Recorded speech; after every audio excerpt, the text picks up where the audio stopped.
खुदा बाप, खुदा बेटे, खुदा रूल कुद्दस के मुकद्दस पाक नाम में आमीन। खुदा यीशु मसीह के मुकद्दस पाक नाम के वसीला से आप सब की सलामती हो। अजीज़ों, कभी कभी हम अपने खुदा से जब दूर होते हैं तो ऐसे होते हैं कि जब अपने कोई चिड़िया घोंसले से दूर हो जाए तो वो अपने मकान से जब भटक जाती है, दूर हो जाती है, तो फिर उसको महसूस होता है कि मेरा घोंसला कहाँ है, मेरा घर कहाँ है। इसी तरह अजीज़ों, बनी आदम भी जब खुदा से दूर हो जाता है तो खुदा उससे दूर हो जाता है। कभी कभी हम चर्चों में भी जाकर दूर ही रहते हैं, सोए ही रहते हैं, कभी ध्यान नहीं रखते या ख्याल नहीं रखते, तो दूर ही रहते हैं खुदा से।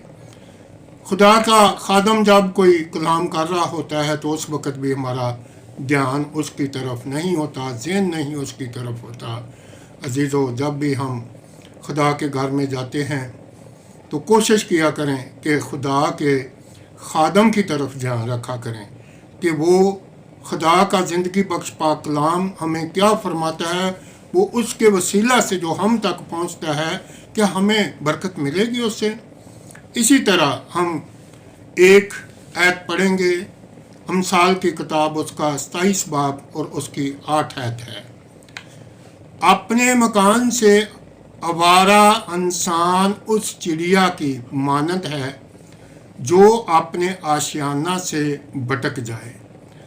जब इंसान अपने घर से भटक जाता है तो उस चिड़िया की मानद है जो अपने आशियाना से भटक जाए। इसी तरह वो चिड़िया का भी यही हाल है। जब चिड़िया भटक जाती है तो इसी तरह इंसान भी भटक जाता है। अजीज़ों, जैसे कि मुशर्रफ बेटे की मिसाल आपने सुनी है, बहुत दफ़ा कलाम भी सुना खुदा के खादमों से।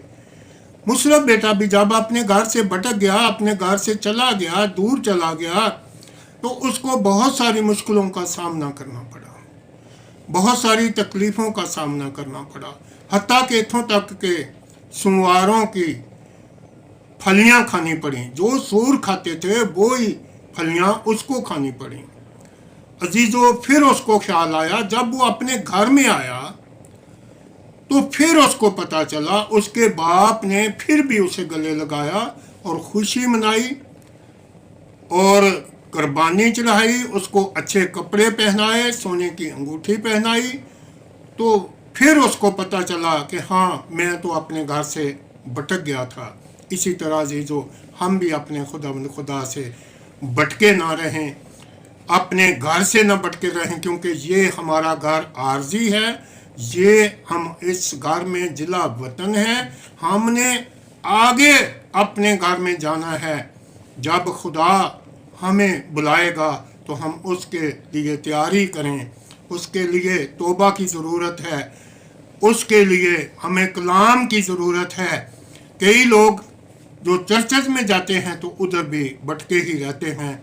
इसी तरह 28 अमसाल 28 बाब उसकी 9 आयत में लिखा है, जो कान फेर लेता है कि शरीयत को ना सुने, उसकी दवा भी नफरत अंगेज है। जब हम भटक जाते हैं, खुदा की तरफ से ध्यान नहीं रखते, तो इसका मतलब है हमारी दुआ भी नफरत अंगेज है। अजीज़ों, खुदा आप सबको इस पाक कलाम के वसीला से बहुत सारी बरकतों से नवाजे। आमीन।